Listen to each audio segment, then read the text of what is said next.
Welcome back, guys, to my channel. This time I would like to show you one of my pride and joys that is in fact an unbuilt kit. Is this one. This is an original annual AMT 3-in-1 customizing kit of the 1959 Ford. You can see the kit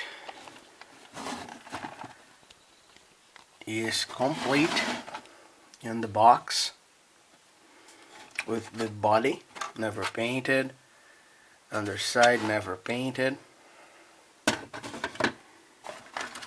with the chrome parts in great shape, brand new. If you remember those old AMT rock hard tires, well, here they are. We also have options for wheels and even a convertible booth. If you want to convert your car into a convertible, it would be super easy. The only parts that are not mint are the front and rear bumper, that I suspect the person that sold me this kit used those parts on a build, maybe to restore one of those annual promos. But I bought the kit knowing about that, and I got the right price knowing about that. Here you have the original 1959 instruction sheet.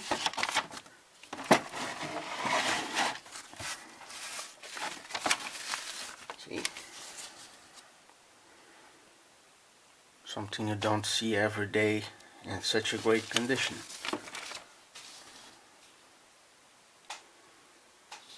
I think it's just awesome.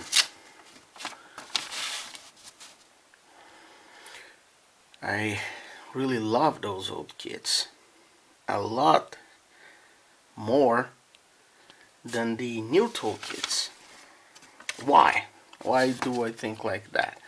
Because those kits here were designed by the people that actually saw the cars brand new,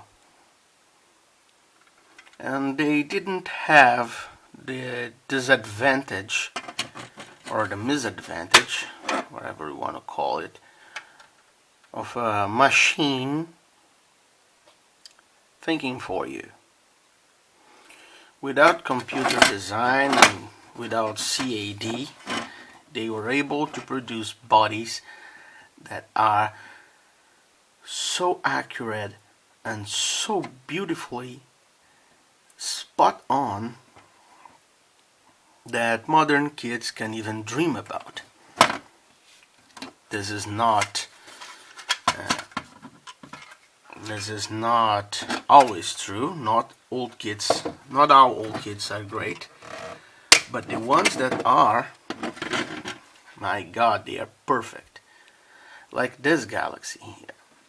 This Galaxie, the body, the proportions, everything is spot on to the real car. And I didn't want to build this kit because it's so rare and so hard to find, so I had to find another one.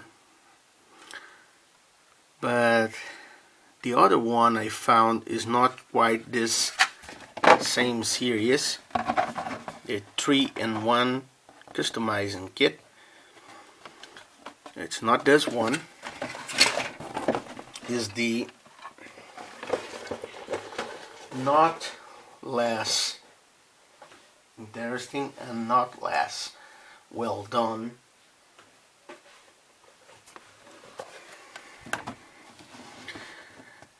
AMT Junior Trophy Series that will give you Big Brother results with no glue required.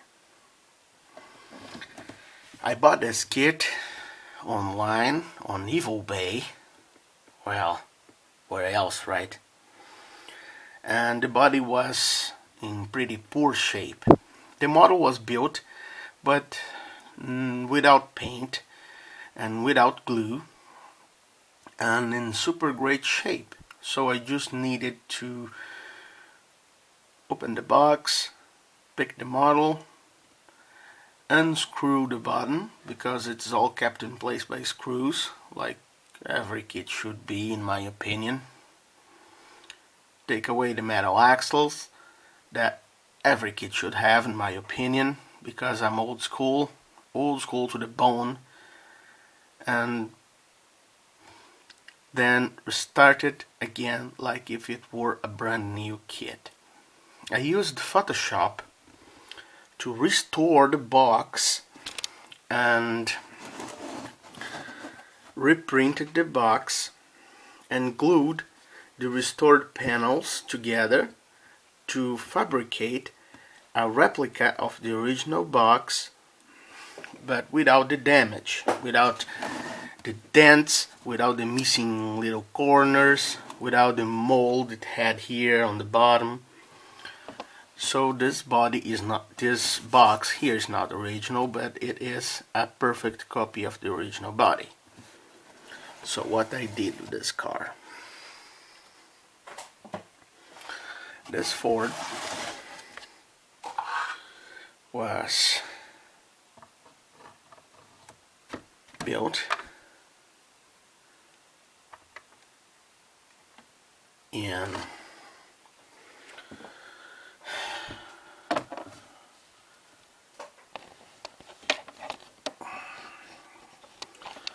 fix my little tripod that I just got to improve the quality of the videos. Here we are. So this Ford was painted and was built from the Junior Craftsman kit. That one you just saw the box that I restored. All chrome is original. Front and rear bumpers, headlights, well covers, everything is original to the kit. The tires, the little emblems on the fenders, it's all original to the kit. Nothing was replated or re-chromed. This is the great state this kit was in when I bought it. I painted the body in original Ford Motor Company colors. This color is called Indian Turquoise, and the white is Colonial White. The colors were made to replicate the originals, and the interior is painted in two-tone white and metallic blue, like you can see, white and metallic blue.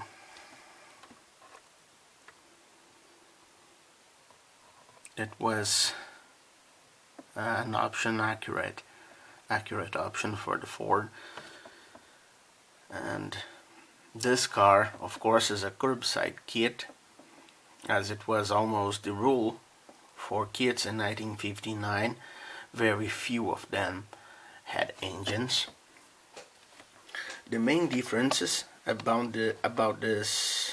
between this Junior Craftsman kit and the 3-in-1 customizing kit is the tail light assembly. that on the customizing kit there are two parts. There is a clear red plastic part here, and in this kit it's all a chrome part that you have to paint the red with an appropriate paint like Tamiya transparent red. And also the tires. On the 3-in-1 customizing kit you got that AMT rock hard tires, but in this kit the tires you get are soft vinyl, and I painted the white wall inserts on them. The underside I also detailed in Ford primer, then hand brushed the exhaust manifolds, the exhaust tubing and mufflers, and hand brushed the actual frame rails. You'll notice that this model has the age here in the middle. That was a convertible only feature. This age is here because AMT just made one chassis for those models, and the chassis they used on convertibles and on hardtops, so it had to have a double life, let's say. The paint resulted pretty nice. There's a lot of foil inside the model. I made a custom decal for the dash.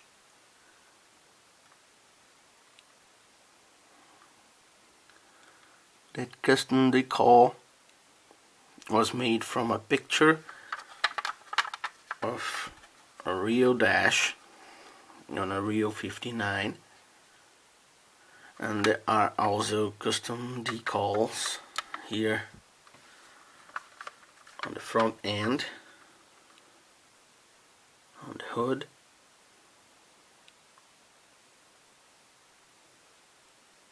and on the license plate.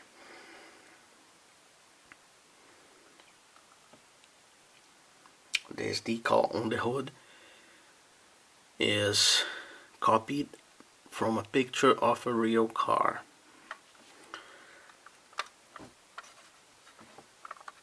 The name Galaxie here was foiled after the car was painted because the name is big and easy to foil. And here on the back you have the name Fairlane 500. Well, is it a Galaxie or is it a Fairlane? What happened with those cars was that Ford, for the beginning of the 1959 model year, they decided kind of in a rush that they needed a new top of the line model, just like General Motors was doing, replacing the Bel Air with the Impala. Ford had to do the same to keep up with GM, so they came with the Galaxie name, and the Galaxie cars would be the new top of the line. On the first 3 months of production, the cars came with both names, Galaxie on the sides and Fairlane on the rear. Fairlane 500. Why